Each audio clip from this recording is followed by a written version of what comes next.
Hi, everybody, and thank you for coming to my workshop. And here is a video where I will tell you a little bit more on the background and why live staging.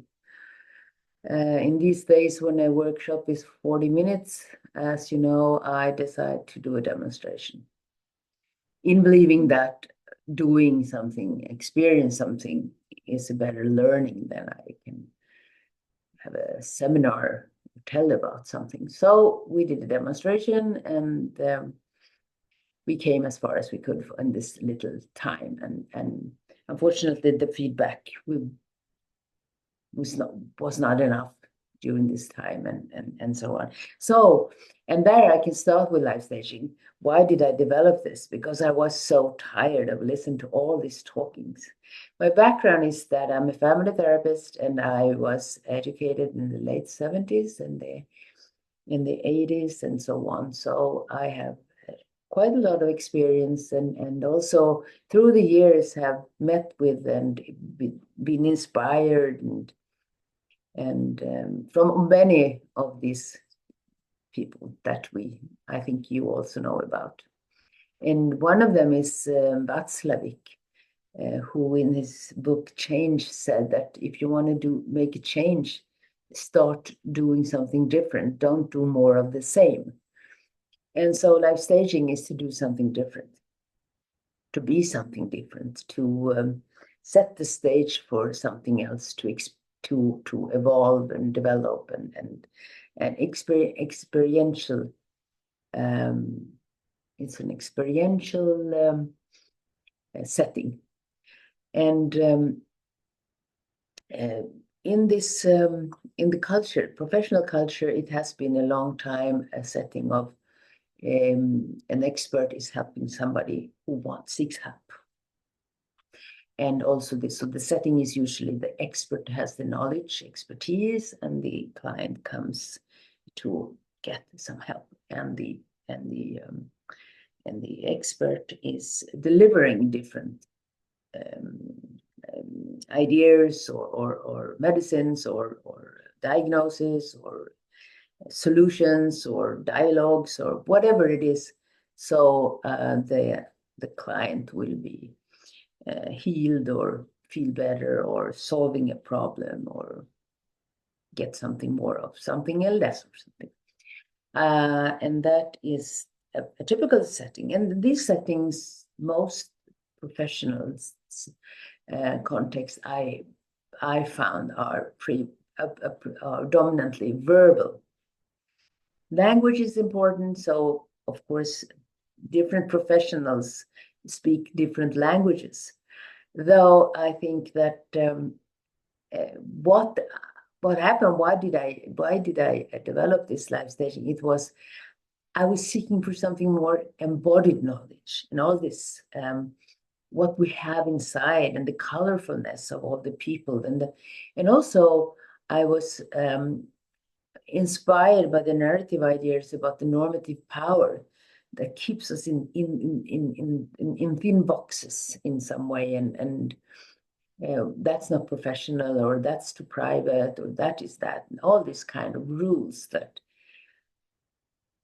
makes us limit us and the resources we have. So live staging doesn't want anything or I'm not there to understand anything. It's just to do it. And everyone is deciding what they do with it. It's an experiential learning. It's an event or whatever. You choose your words. What happened to you? That's the main questions that I pose. What happened to you? And it's the stager who is in focus in this question, and the other the representatives are representatives, and later on in this process of doing live staging, they can share their resonance and not reflections, resonance, how they were affected, what happened to them during this process. there. I mean, there are many scenes. They're like a dynamic, organic, co-creative process. So people are experiencing different things, and the resonance is what happened to me and how does that connect to something in my life. So we want to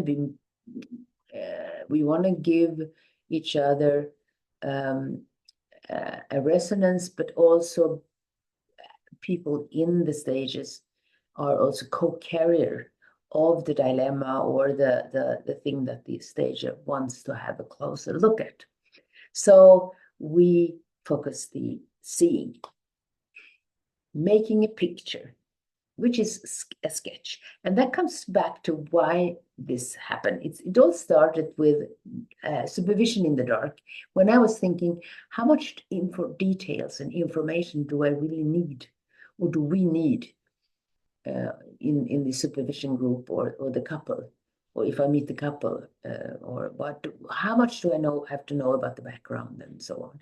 And I found myself during the years, whatever I've done as a psychologist and meeting, I usually make myself empty more than reading in before, what is this all about? Or when I meet again, I think life changes all the time. So what happened yesterday is not what I will need today. So it's a new situation every time.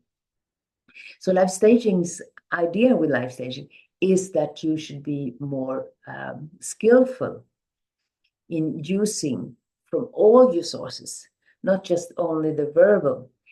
Our bodies are filled with a lot of sources of feelings, memories, experiences.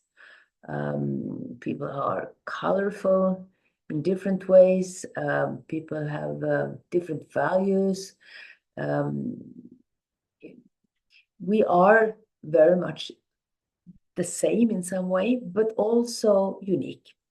And this relational co-creative situation, which is provided by life staging, brings forth a lot of resources, both for the stager and for the people who are engaged.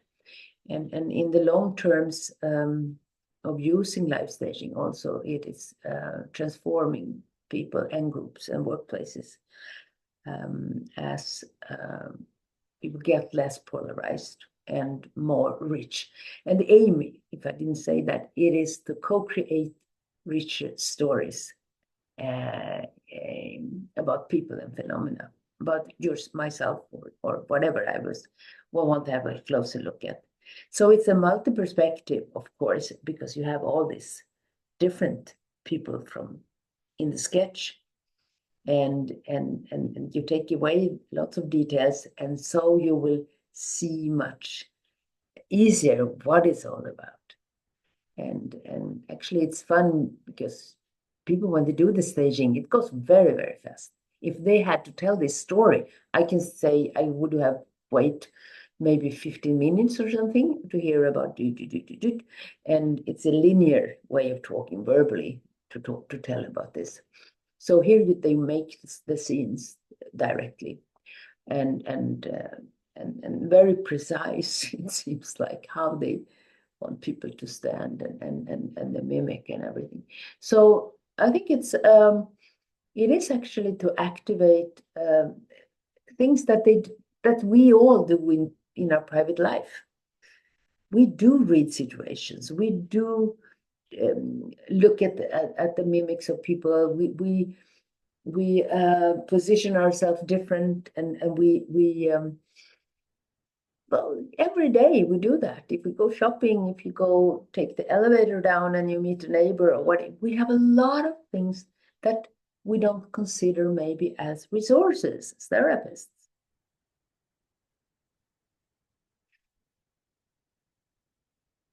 Instead, maybe we think resources of professional or psychological theories. So life staging avoids psychological theories and explanations. That's not what we're doing there.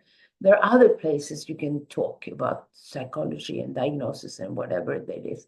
This is a knowledge in the making. We are co-creating a knowledge in the making that can never be repeated and can never be generalized. It's just there in this moment. And so it is storytelling, and it's in a way that it's slowing the process. I think we need to slow down, feel, search inside, search in the surrounding, in the relations, reading each other, trust the gut feelings. What shall I do now? How can I move myself in the next scene? How can I, what do I want? What do my body wants? What do I want? So we're artists, all of us are artists, I think, and we have so much of this artistry that is brought in when you do the staging. It's a lot of fun also, we laugh a lot, and also people get, some people sleep better when they have done a staging. I mean, you look at something from a stage, from an observer stance, then something else is happening. I know I met some supervisors who has been threatened and felt threats from clients and so on, but they do a staging and they can see it from the side and not getting into them. So it is all this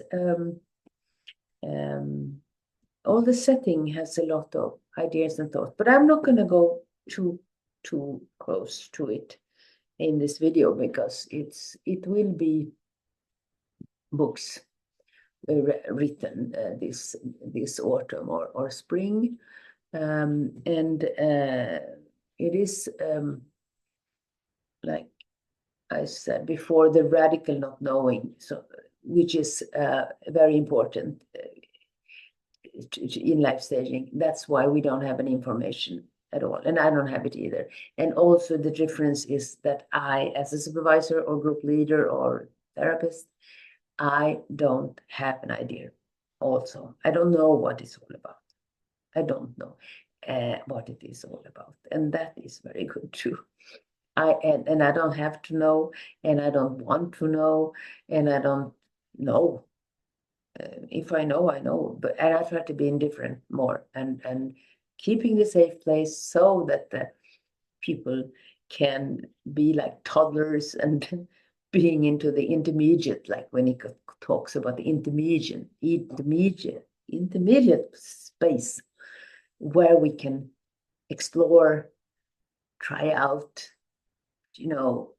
touch one another, see what is happening. What's happening if we do this? Come back and play. Come back and use your body, use your whole person in a relational situation with not too much in your head. That's simple as that. And it's magic.